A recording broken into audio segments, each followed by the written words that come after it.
Ho, ho, ho, and jingle, jingle. I hope everyone asked for what they were hoping for from the Holly Jolly Prowler.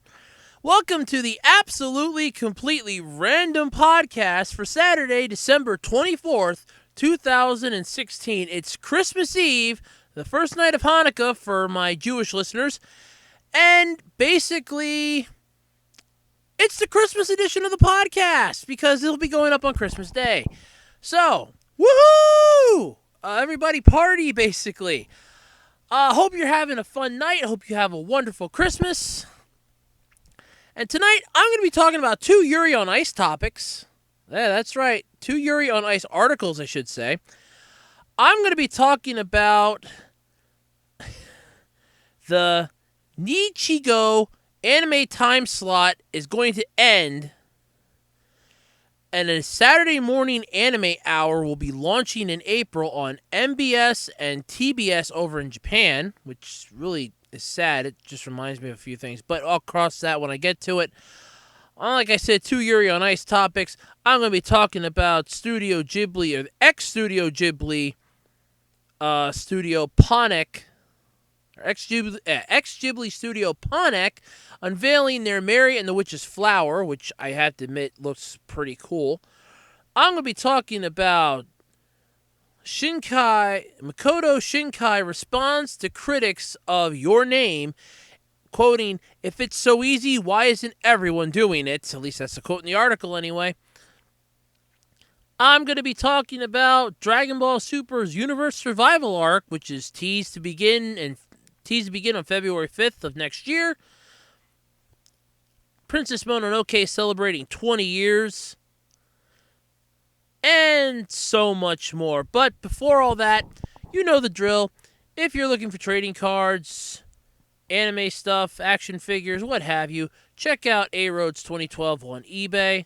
It's all lowercase, by the way, ARHOADS hyphen 2012 on eBay.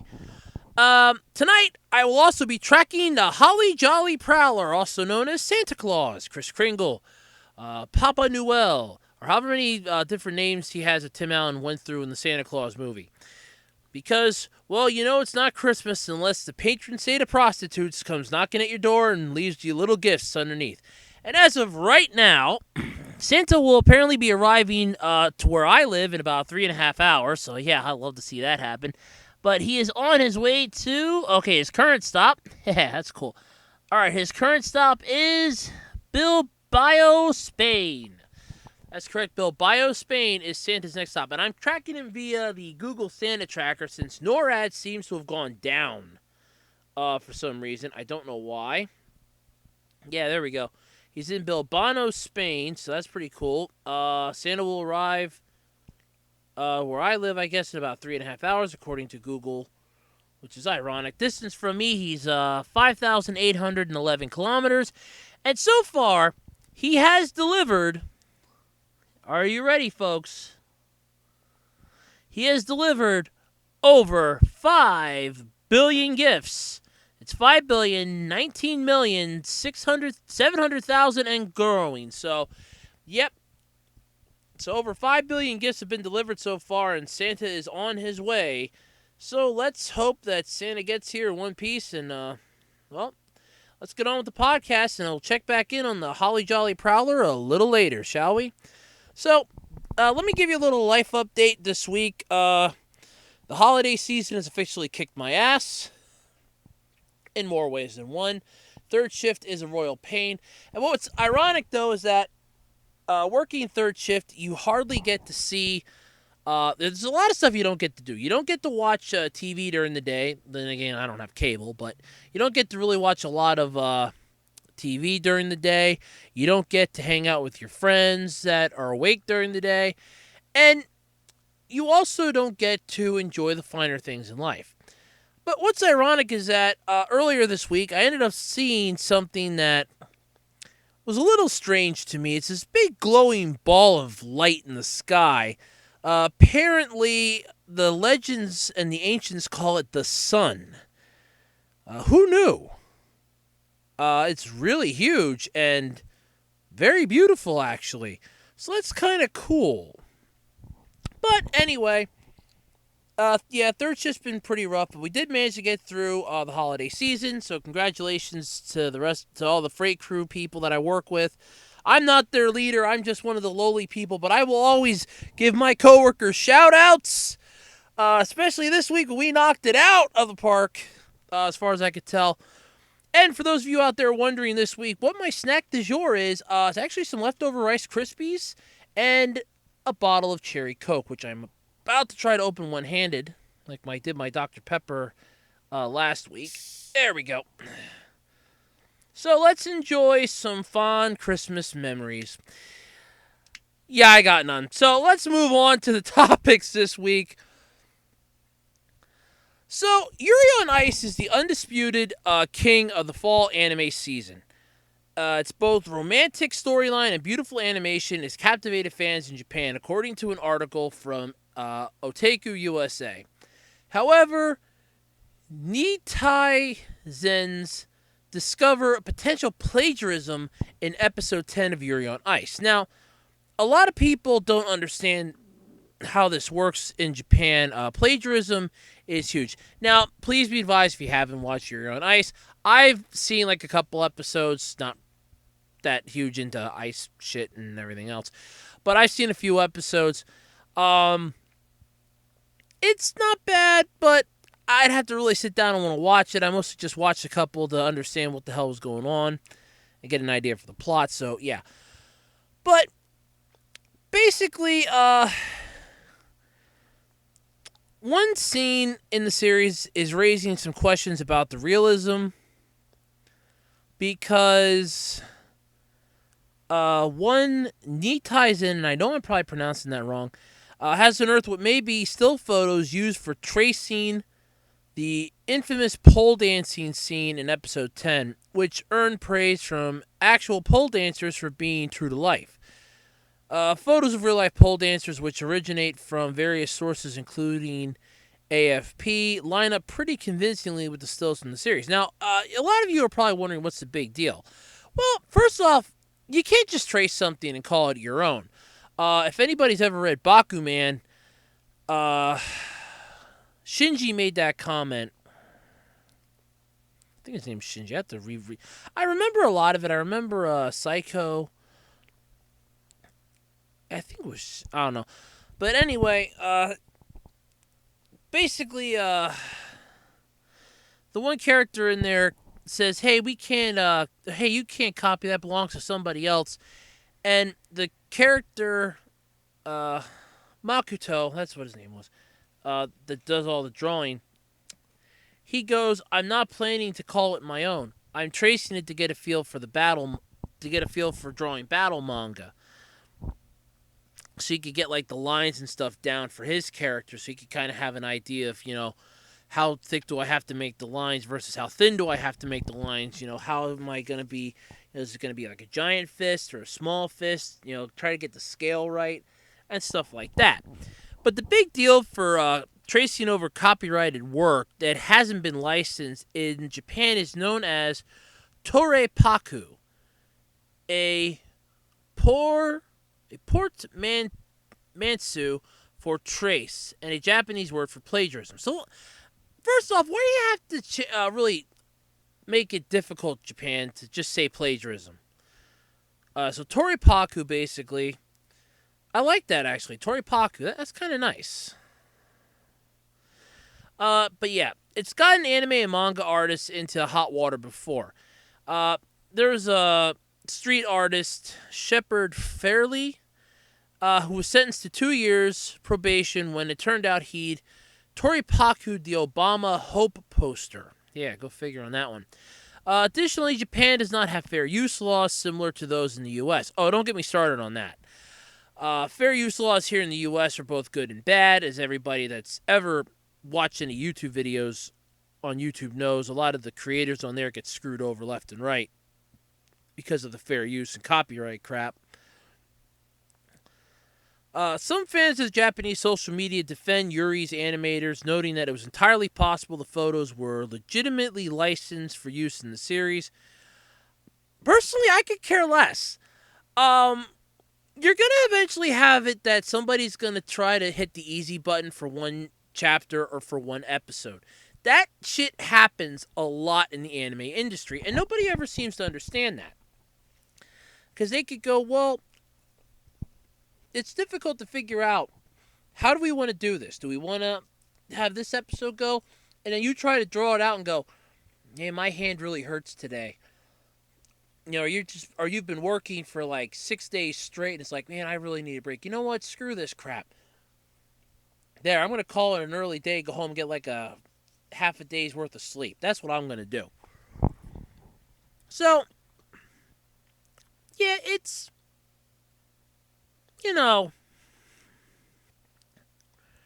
it's possible. Do I defend it? No. Do I think it's right? Not really. Is it going to happen? Yes. Is there anything you can do about it? No. Should you just let it go? Yes, basically. I would. So, there's that. And that article was from Otaku USA, by the way. I quoted parts from it. You can check out the article online. But speaking of Yuri on Ice, the anime ends with a "See you next level" message. So here we go. This one was courtesy of Anime News Network, by the way. The 12th and final episode of Yuri on Ice aired on Thursday with the message "See you next level." No additional projects or sequels have been announced. The anime premiered in Japan back on October 6th. Crunchyroll's been streaming it as it airs. Funimation began streaming the English broadcast dub on October 24th. So basically, they're hinting that, hey, we're going to be back. Sort of like what Bleach did, and we're still waiting for that yet. So come on, Tite Kubo, give us Bleach. Give us a new season or next generation Bleach. Be like Naruto. Let's have the next generation. Woo! Next generation Bleach. I'd like that. So, those are the Yuri on Ice topics. Do I think Yuri on Ice is good? I've seen better, but then again, like I said, I've only seen a couple episodes of it, so I can't really give it the benefit of the doubt. I can't say, yeah, it sucks or yeah, it's good until I get at least like 5-6 episodes in. And by that point, I'm halfway invested since it's only 12 episodes. But if at least half of them aren't good, then I'm not going to understand it, and I'm just going to bow out. Because with the anime series, since they're usually only 12 to 13 episodes, depending on the series length, some of them are more, you can get a feel for it after about 5-6 episodes. Is it going to be good? Is it going to be bad? I mean, if it's halfway through and all of a sudden it makes a major plot turn that seems stupid, well, yeah, then it's not worth your time anymore watching it. It's basically a waste of time and effort at that point. But now that's how that goes, and everything goes that way for a reason. So I don't really know. Like I said, I haven't seen that many episodes. Maybe I'll try to binge watch some of that if I get a chance sometime, but who knows? So, yep, Yuri on Ice ends with "See you next level" message, so possible future. Ooh. Speaking of anime that had a "see you next time" message or getting a sequel, the trailer for Attack on Titan dropped. I think it was today, at least. Either today or last night. And oh my god! Is it good? They have definitely taken this to the next level. I can safely say that. For those of you unfamiliar who have been living under a rock for the last at least 3 years, I want to say? Yeah, at least 3 years. Attack on Titan deals with 3 walls and humanity that's basically living within those walls. These humongous humanoid things known as Titans, which aren't exactly human since they don't have junk, but yet they have secondary sexual characteristics, at least in the form of the female one, basically kill the humans. Yeah. Last season, it was basically determined that a group was trying to save the walls inside, and it turned out that the main character can turn into a Titan, and that another character basically became another Titan, and then we figured out that there's another character who is another Titan. Well, this season, or at least I believe we found that out. This season, though, that's coming up, they revealed the trailer for it. And it turns out the Titans were our saviors. Yeah, that's right. The Surveyor Corps have officially been killing God. Let that sink in for a moment while I get a swig of cherry Coke here.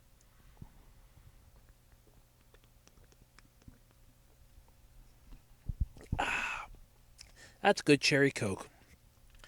But yeah, basically the Titans were protecting us from even bigger threats. And this is huge for a few reasons. Mostly because this shows that there's more out there than just the Titans that we've been dealing with. You have new Titans. I think they called the one the Beast Titan. There were little Titans, and I mean like really little Titans, but with huge heads. So apparently, we've been thinking that we've only had one enemy, and there's more than one enemy. So this is definitely a good way to expand upon your already set universe by including and introducing new variations on the enemies that you said that were the only ones, and it turns out that they were basically the enemies of our enemies. So I doubt highly that they're our friends. And in case anybody wonders, yes, I'm actually over my cold. I have allergies now at this point, thanks to the holiday and the weather mostly. I apologize for that, but I have to do that every now and then, otherwise I talk funny. So, the new season of Attack on Titan is supposed to be coming sometime next year, or in 2018, if I remember right, so I don't really know. But anyway, I'm looking forward to it. Sounds pretty cool, sounds really neat. So here we go. Let's have Attack on Titan become the new mainstay for 2017 or whatever year it does come out. Yeah, let's have that be the mainstay. Sort of like how I discussed last week that Boruto was coming out next year, because that's why they were having the fillers for the Naruto, finish out the Naruto series, so that it would have a little more. They were padding it out so that the Boruto manga could get a few chapters in, so that they wouldn't have the prospect of, oh, we've run out of steam like 3 episodes in. So there's that. So, without any further ado, let's go back to the Santa tracker via Google. Oh, Google, where is the Holly Jolly Prowler at? Okay, according to this, Santa will be arriving in Edinburgh, Scotland. That's right, he'll be arriving in Edinburgh in 1 minute 25 seconds. So, congratulations, Edinburgh! You are officially Santa's next stop. And if this were The Price is Right, I could say, Edinburgh, come on down! You're the next contestant on Santa's Gonna Drop Stuff Off Inside. Well, Santa's gonna put stuff inside your home. It's kind of neat, I guess. So, yeah, let's go on to the next topic. Everybody remembers Saturday morning cartoons, right? Okay, well, if you don't, they're long dead here in the U.S. But over in Japan, MBS and TBS and Nichigo, an anime time slot, and they're launching a Saturday morning anime hour in April. Now, this article was a little confusing, hence why I want to quote some of it. So I'm going to have it so that you can understand it as I explain it. Because it confused me too when I was reading it, and it probably makes sense in the long run, but I'm just not sure. So, the first 1 hour anime time slot on JNN since 1983 with First Macross was basically the first line under this article. The JNN television stations TBS and MBS announced on Tuesday that they are both ending their Nichigo Sunday evening anime time slot in April and launching a new 1 hour anime time slot named Anista, Japanese abbreviation for anime Saturday. That is a stupid abbreviation. Why don't you just call it That is stupid, really. But I think that might have been where it confused me. On Saturday mornings at 7 a.m. No JNN channel has had a 1-hour time slot for anime since the 1983 airing of the Super Dimension Fortress Macross and I Know Sensui Rainbow Man. Now, like I said, the article confused me when I was trying to understand it because you have to realize that over in Japan, they have different ways for how the television networks and television stations work. And that's what constantly throws me off because I never remember that. Because when I hear the words TBS, I'm thinking of TBS here in the US, and it's completely different. I was going to say, if TBS started showing anime, how come I never saw it when I had cable? So that's always confused me. The Nichigo time slot, so named for its airtime on Sunday, Nichi at 5 p.m. Go, launched in 2008 with the airing of Code Geass Lelouch the Rebellion R2, which, by the way, is one of the best anime series out there mech-wise, next to Gundam, and I think it just barely beats Godanner, but not by much, at least in my opinion, anyway. Plus, you also have the possibility that Code Geass is apparently getting a new season, so that'd be really cool. But, it originally it launched back in 2008. It has since then aired such anime as Mobile Suit Gundam 00, second season Full Metal Alchemist Brotherhood, Sengoku, Barca 2, Star Driver, Blue Exorcist, Mobile Suit Gundam Age, Maji, The Kingdom of Magic, Space Battleship Yamato 2199, Maji, The Labyrinth of Magic, Hayaku. I'm sorry, I apologize for that. The Seven Deadly Sins, The Heroic Legend of Arslan, which I've actually seen parts of, and that is good. Mobile Suit Gundam Iron Blooded Orphans, My Hero Academia, The Heroic Legend of Arslan, Dust Storm Dance, Seven Deadly Sins, Signs of Holy War, I should say, and the currently airing second season of Mobile Suit Gundam Iron Blooded Orphans. So it's kind of sad that they're basically ending an anime block to make it a Saturday morning anime block. So that kind of makes me wonder, is Japan sort of kicking and changing stuff around here? Does that mean that my Super Sentai shows aren't going to be on at Sunday morning anymore? I don't know, but it's kind of neat. I'm looking forward. I shouldn't really say that I'm looking forward to this. I don't live in Japan, but I think this is kind of neat. If they're shaking stuff up, and it hasn't changed, and this is the first time they've done this since 1983. It has a 1-hour time slot for anime. That is huge. The only networks here in the U.S. that I can even remember that had an hour-long anime slot was Sci-Fi. And that was when they had their Annie Monday, and then they made it like Annie Thursday, and then they just got rid of anime altogether, which pissed me off. Because a lot of the Sci-Fi Channel stuff that they had out when I still had cable started to suck after Warehouse 13 ended. I think they were kind of limping to the barn. Let's not forget that atrocious train wreck that was... the atrocious train wreck that was and will always be Alphas. That only lasted 2 seasons. But, yeah, so this is kind of neat. Although, personally, I'm still waiting for the Toonami channel. Yeah. How about a free internet channel called the Toonami channel? You know, where Tom and Sarah on board their new ship, and they basically show you anime series all day, every day. Come on now, that would be impressive and amazing. Or better yet, have it be like half the day be anime and the other half of the day be like cutesy little kids programming. You know, like Hamtaro. Stuff like that.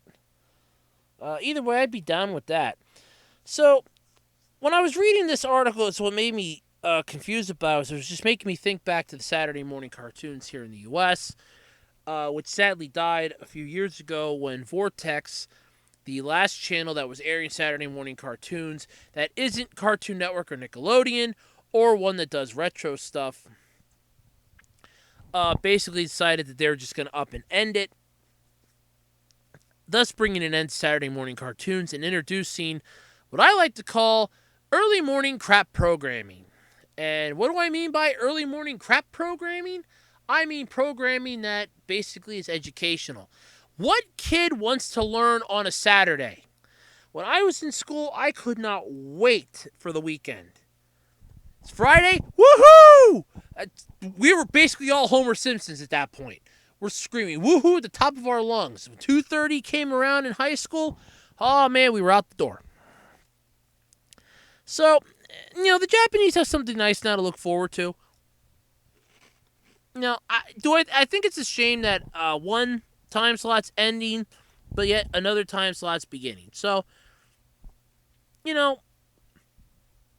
it'll work out, maybe it won't. I don't know. Only time will tell. You never know. All right. So everybody knows about Studio Ghibli. If you don't know about Studio Ghibli, well, you gotta come out of that rock. I'm telling you. They don't have anything down in the rocks. I mean, the Fraggles don't even have internet access. In which case, you're probably not even listening to me. But ex-Ghibli studio Ponoc, I believe I'm pronouncing that right, unveils Mary and the Witch's Flower. Okay, yeah. So, here we go. Studio Ghibli may be in hibernation or low power mode, basically recharging its batteries in sleep mode, upgrading itself for the next generation, whatever you want to call it. But a generation of animators and producers trained at the legendary studio have come together to bring us a new film with a distinctively Ghibli feel. And it does have that. Because the picture that they had in the article, I'm looking at it and I'm like, yep, this is Ghibli. And it's not Ghibli, but I'm like, it just feels Ghibli. It's called Mary and the Witch's Flower. It's produced by Studio Ponoc, founded by Yoshiki Nishimura, who produced both Marie and Princess Kaguya at Ghibli. The film itself is based on a 1971 children's novel, The Little Broomstick by Mary Stewart, Sorry about that. About a young protagonist, also named Mary, who finds a magical broomstick in the woods. According to Nishimura, the Studio Ponoc version will include an entirely new second act that plays to Mary's strengths as a young girl whose courage and persistence, as opposed to magic powers, sees her overcome the danger at hand. Mary and the Witch's Flower is co-written by Yonebashi and Rinko Sakawaguchi. Did Princess Kaguya. The music with music composed by Taikatsu Muramatsu, who did When Marie Was There. Studio Ghibli is dead? Yeah, long live Studio Ponoc. Do I think Studio Ghibli's dead? Not really. They're going to come out with something in maybe a year or two probably that'll blow us out of the water. I think what a lot of these Japanese studios are trying to do, personally, is they're trying to come up with a great story that can hold against Shinkai's Your Name. Because that thing has been doing gangbusters since it debuted. I am still waiting to be able to watch this. I mean, I know that I think Funimation's trying to get... Funimation does have it. If memory serves, they do have it. I would like to see the English dub of this. Because this is definitely a movie that is going to do gangbusters. You release it on home video with that little sticker that says, Oscar nominated.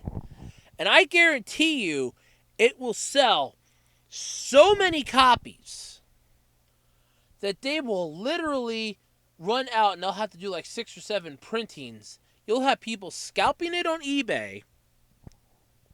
You can quote me on this if you want. There will be scalpers on eBay for this. Does anybody remember the movie The Girl Who Leapt Through Time?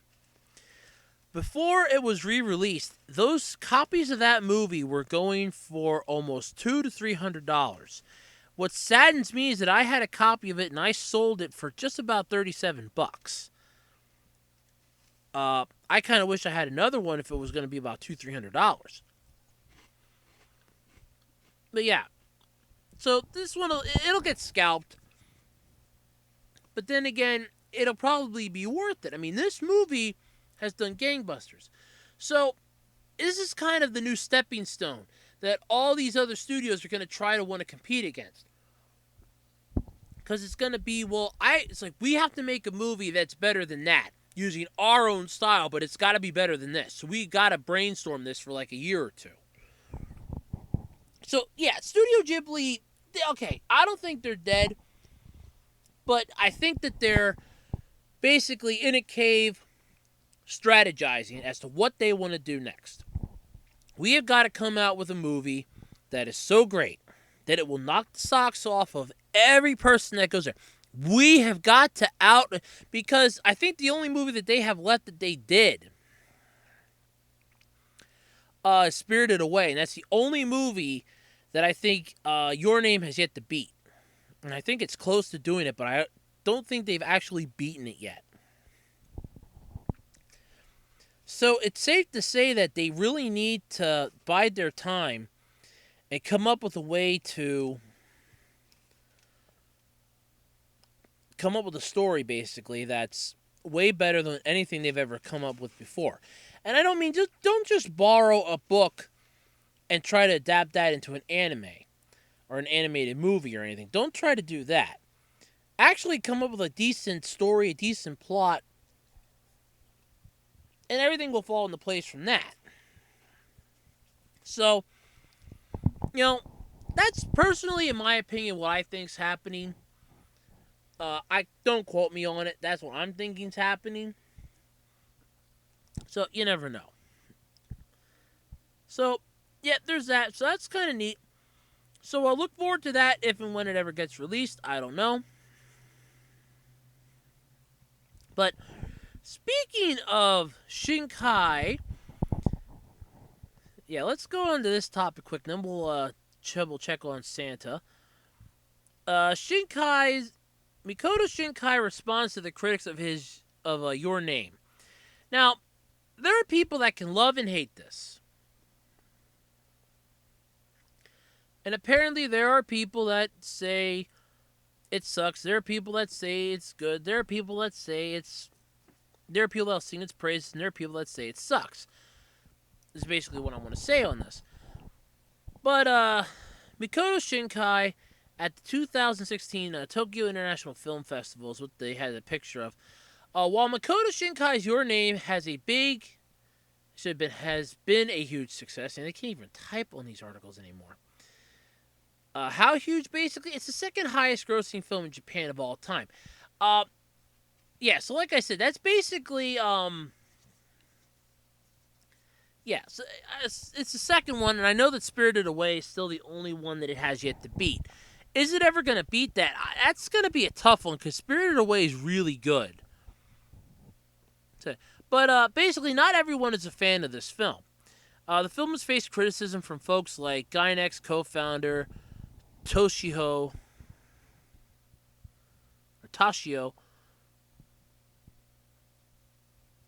Otaking Okada and Golden Boy author Tatsuya Egawa, who both thought the film lacked artistry, as it was just made to sell tickets. Well, if it was just made to sell tickets, jackasses, I think mission accomplished. It put asses in the seats, and it's the second highest grossing Japanese film of all time. If it was only made to sell tickets, mission accomplished. Come on. that, in my opinion, is just the fact that those two are pissed that they couldn't come up with a better movie themselves. They probably sat somewhere and thought, we're going to try to come up with a movie. Then when they failed miserably and somebody else succeeded, it's like, oh, well, they only did that movie to sell tickets. Yeah, right. But basically today, director Shinkai hit back at such criticism on Tokyo's TBS radio where he said, and I'm going to quote this right from the article. There's been a lot of great reaction to the film, but people who hated it said things like Shinkai threw away his artistry. Shinkai sold his soul to commercial interest, and that's why it was a hit. Or, it was a hit because he threw together a bunch of popular motifs. I got a lot of comments like that. When people say if you just threw a bunch of catchy motifs together, it's no wonder you get a film that makes over 10 billion yen. I think, well, that may be true, but at the same time, if it's that easy, why isn't everyone doing it? We really struggled every day for 2 years on this film, so when I hear you just piled up a bunch of catchy elements, I start to get a little angry. That's pretty much the end of the quote. But yeah, I kind of agree with him. I mean, I would kind of hate to create something, then have somebody say, oh, you just threw this together and this together and this together. I'd get a little pissed off about that too, and you put over 2 years. Well, you struggled every day for 2 years to get to working on this film, and they basically just say, oh, you just threw crap together. Yeah, I'd get a little pissed off at that too. I mean, that's just wrong. You don't just say, oh yeah, they just threw a whole bunch of motifs together. It's no wonder, you get a film that makes over 10 billion. I agree with him. If it's that easy, how come everybody isn't doing it then? I mean, if it's that easy to make 10 billion yen just by throwing a bunch of catchy motifs together, hell, I'll make a movie myself. What, I gotta invest? Like $200 American? Make 10 billion yen? I'm in business. Hell, let's do this. It's not that simple. Even I can tell you that. I mean, I used to try to write... Let me phrase that. I actually tried being an author. I tried coming up with some really neat stories. I came up with one, and I have it... gave it out to a couple friends to get ideas, bounce ideas off of, see if there's anything I could improve upon. Haven't heard back from him yet. Other than the one, he always gave me some ideas. Which reminds me I should probably message him and see how he's doing for the holidays. But, if it's that easy, everybody would be doing it. It's very true. I mean, you're basically sitting... I mean, there were days when I was sitting basically at my laptop. I had the Word program open, and I'm just staring at a blank page. Like, what in the hell do I write? How do I even begin this? And I have the same problem when I do the podcast. It's, how do I write this? How do I do the opening? How do I want to have the opening start? There are times when I would record 6 or 7 cold openings before I finally do one. And I'm like, yep, whichever one I do next, that's what it's going to be. I'm not doing this all night. And that's how it goes. So, I can understand him being pissed off about that. I don't blame him at all. So, yeah, there's that. I mean, I really don't blame him. If he's that mad about it, you have all right to be. I don't blame you at all. And that's that. So, let's move on and see where the Holly Jolly Prowler is. Holy crap. He really kicked up some steam here. Alright. Santa will now arrive to me in about 2.5 hours. He is 4,187 kilometers away from me. So that's kind of neat. So he's on the way. He is headed to Vagis di Pico Azores. Will be arriving there in like 9 minutes. Man, that sleigh has got to get like 8,000 miles to the gallon or something. those reindeer are really hoofing their asses this year. Damn. Either way, it's got to be impressive they're moving that fast. But so are we, and we're moving on to the next topic here. So, Santa, you keep moving on. I'll keep tracking you. And moving on, let's talk about some Dragon Ball Super. Last week's episode was really huge, and for those of you that haven't seen it yet, I apologize for spoilers like I did in the beginning, but Goku was killed last week by Hit. Yep, that's right. Hit killed Goku. And now this is what's opened up a few confusing topics this week, and a lot of the new criticisms and a lot of the new theories and fan theories have come out. Personally, I'm done listening to all those because I'm really sick of the fan theories. There's half a dozen of them basically revolve around, well, is this going to happen? Is this going to happen? And none of them ever turn out right. None of them are ever even close. I had my own theory with the Future Trunks arc, and it got blown out of the water. So I don't really follow any of that crap anymore. But this week's episode is basically going to be dealing with Goku,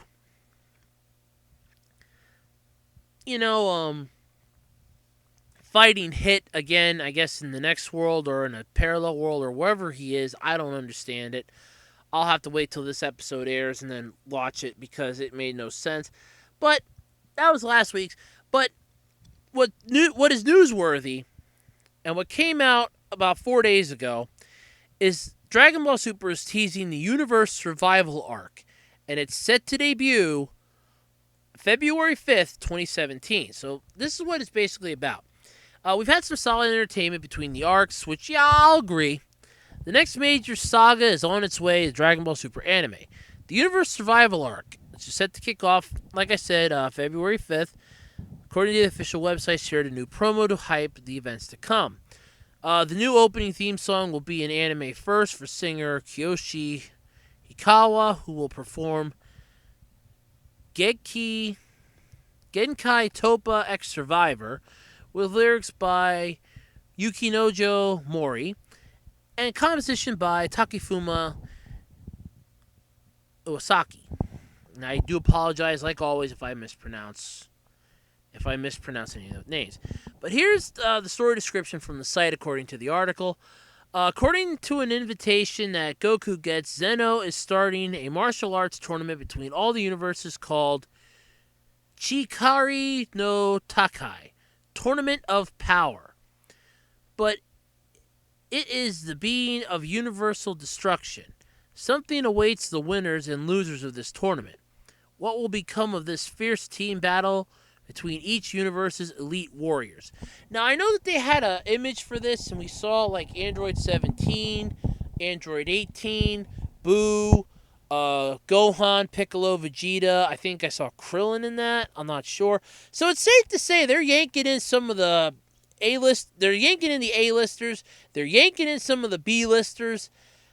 So we're basically getting the A team. We're getting the B team, and it looks like we're getting a couple members of the C team even too in this. Basically, bringing Android 17 back is definitely going to answer the many, many questions of, did he actually ever get revived with the Dragon Balls, which apparently was yes if you watch the Boo saga. But see, I never understood that until I watched that and it confused me. I'm like, was the Android 7? Yeah, you know what, never mind. So that's cool. I'm looking forward to this. So, but that basically means we have a couple more weeks of fillers coming, which is fine. You're going to have fillers in a series like this. If they would actually go from arc to arc to arc, everybody would be burned out by arc 3. You need to have filler episodes to kind of wean down the high tension and the adrenaline from, oh my god, I just saw Trunks go Super Saiyan 2. Okay, then you have to wean it down. Or, oh my god, Trunks used the Spirit Sword against Zamasu. Oh, okay, so now Goku's, okay, See, you have to have those cooling down episodes. And a lot of people bitch about Naruto doing a lot of filler. Well, you have to remember, Naruto was stretched out over 2 different versions. You had the original Naruto series, and then you had Shippuden that continued it. So it's definitely one of those unique aspects that you're going to have filler arcs inside each.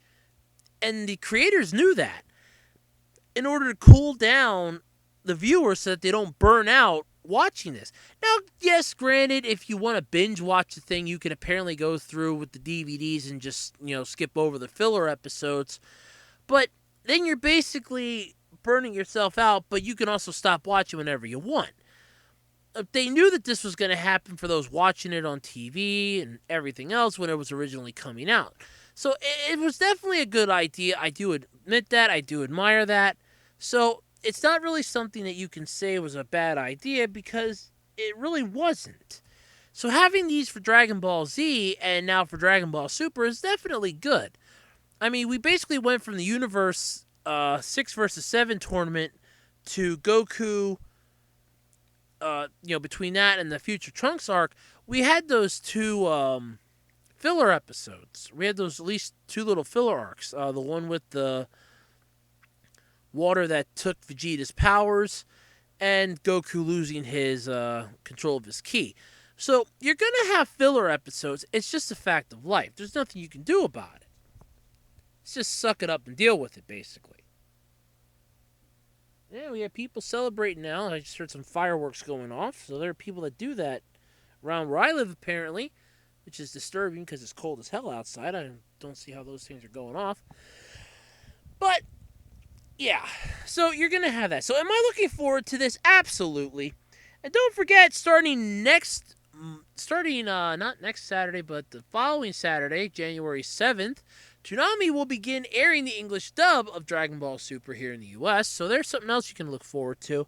And it'll take a few weeks for them to catch up, so I still say just watch the sub and then watch the dub. I mean, just deal with it. All right. So let's talk about one Studio Ghibli thing, and let's talk about another one here. Princess Mononoke. And I know I talked about Dragon Ball Super before, but still. Princess Mononoke celebrates 20 years with limited theatrical events. Relive Miyazaki's classic in January. I'm not really a fan of this movie, but this is still something that was interesting to me.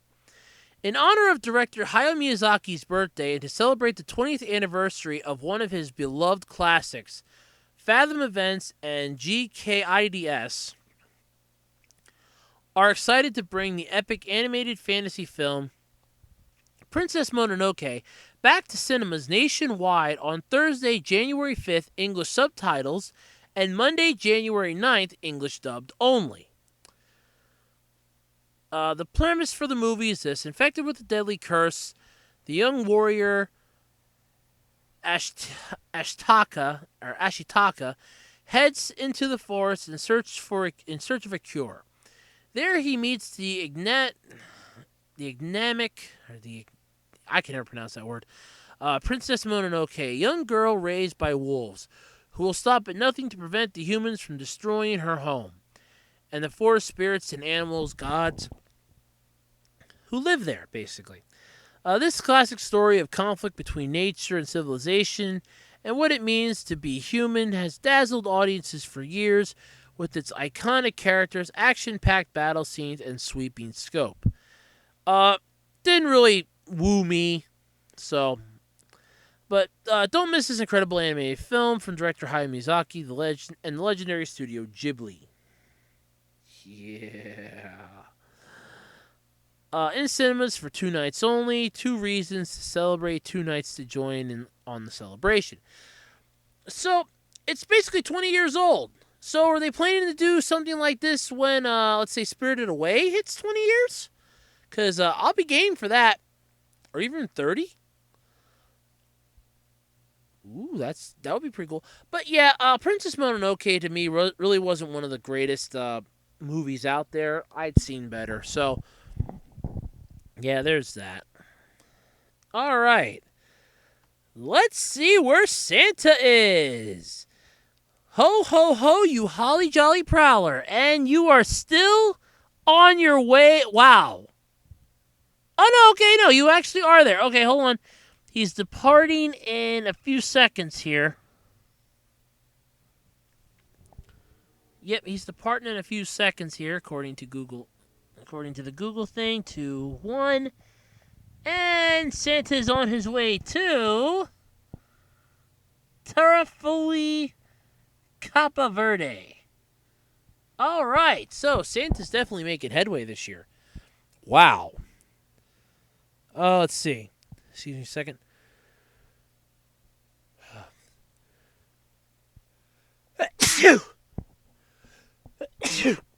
I apologize for that. I was feeling that sneeze coming on, and that's why I said excuse me for a second. Let's see. Santa will arrive in about 2.5 hours, so yay! Santa's on his way. So, my final topic for tonight is a trailer that I found on YouTube yesterday, and it's for Blade Runner 2047, I believe is what the film was called. It's the new saga of Blade in the Blade Runner series. And first off, I never saw the first one. I just want to get that out there. Never saw it. Never understood it. All I know is that Harrison Ford played in it. And it was mentioned in the Big Bang Theory. That's all I know. But does that mean it is a weird episode? Ooh, or a weird movie? No, not really. It's a sci-fi classic, but now they're rebooting it, I guess, or making a sequel to it. I don't know. They're dragging Harrison Ford back, and no offense to Mr. Ford, but I think your time in the sun as an actor is coming on. You did a damn good job as Han Solo, but then they killed you off. Can't really say spoilers about that anymore because it's been over a year. So you figure they kill off Han Solo, so he won't be back in the Star Wars franchise. And then you have the horrible train wreck that was Indiana Jones and the Kingdom of the Crystal Skull, which, let's face it, that was just god-awful. I got that from my mom as a Christmas gift one year. We watched it together, and throughout the whole movie, I'm going, you know, I can sell this for you if you want. I can get rid of it. I can take it to FYE and trade it in and get you something better. She goes, no, I like it. I'm like, Mom, it sucks. I know, but I like it. But, yeah, so that movie kind of blew. And then there was Cowboys and Aliens, and that movie really blew. So I don't really know what Mr. Ford's still doing, acting and all that. It makes no sense to me at all. But, yeah. So that one's coming out. I don't remember from the trailer when. The trailer looks pretty cool. I'll give it that. I mean, you have Harrison Ford's character basically being really old and gritty. Like, you know, he makes the comment, I was a Blade Runner once. I did what you did. I did what you do. He goes, you have to make a choice. And it's kind of interesting. It's like Blade Runner meets Blade Runner, basically. I don't know what the premise of the movie is. Like I said, I never saw the original. I guess I'm going to have to sit down and watch that. But anyway, it's looked pretty cool. I'll give it that. Definitely looked pretty cool. So, yep, that's something to look forward to. I think it's coming out next year, or 2018, I think. So, either way, that looks pretty sweet. Looks kind of cool and something that everybody can whet their appetites with that isn't basically Star Wars related. So that's really cool and interesting. I guess I could say I can look forward to that. Maybe they'll actually do gangbusters if it comes out next year. It's not going to give Guardians of the Galaxy a run for its money. That's pretty much going to basically beat every movie during the summer next year. And it's going to destroy that Power Rangers movie that's coming out next year. That thing's a freaking train wreck before it even began. Final nail in that coffin for that thing was the plot that got leaked during the week. Oh, yeah, you know what? I guess I'll talk about that too quick. So let's talk about that. The plot for the Power Rangers movie got leaked this week. Basically, it turns out that Rita Repulsa is the Green Ranger. Yep, I'm just going to let that sink in for a moment. The final nail in the coffin of this is that Rita is the Green Ranger. And apparently created Goldar to kind of get the powers because only good can touch him, and Goldar's apparently able to grab the powers without being destroyed. I don't know. I don't understand it. As far as I'm concerned, now when they revealed it, the first thing I thought of is, well, that's the final nail in the coffin for this movie. It's done like dinner. There's no way to come back from it. The Goldar monster looks horrible. Even the toy version has fans heading for the hills. They can say that the Megazord looks as nice as they want. That thing still looks ugly. Alpha 5 scares the crap out of me. I have yet to see what Zordon's going to look like, but I don't even think Bryan Cranston can save this movie. This is going to be another Godzilla train wreck. And I mean that. So, yeah, if you want to look it up, I know that the plot was leaked because a couple YouTube videos have it up. And they're reputable YouTube users, so it's not exactly like some jackass in his mom's basement decided to put up a whole bunch of lies. They're reputable, so there's that. All right, so that was, and I should say is, the absolutely completely random podcast for this week. Wow, who would have thought the Christmas special would have gone off this well?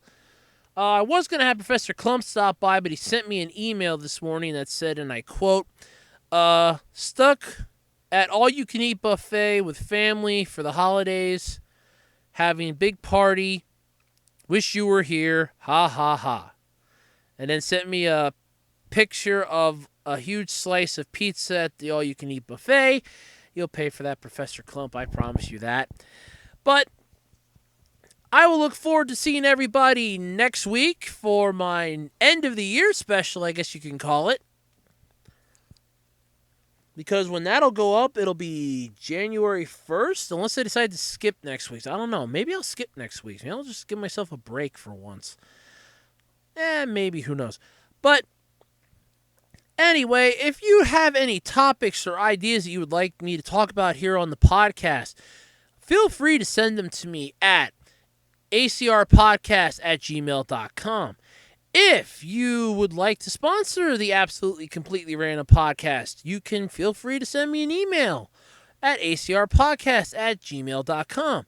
Any suggestions on ways I can improve the podcast, or you just want to say hi, send any of those emails to acrpodcast@gmail.com. And just so you know, I have one episode of the podcast up on Podbean to see whether or not it might be a formidable idea to put my podcast up on there, maybe. I don't know. I got 50 megabytes free, so I was able to put up one episode. I put up last week's. So see how that goes out. Maybe go well, and I can upgrade to that and have two things going. Ooh. And since I am on YouTube, I can safely say this. If you like the podcast, feel free to hit that thumbs up button. If you want to be kept up to date with the podcasts and other videos that I'll be coming out with sometime starting next year, like Andrew Reviews. Anybody hear that yet? Yeah. Hit the subscribe button. It's a big red button that says subscribe.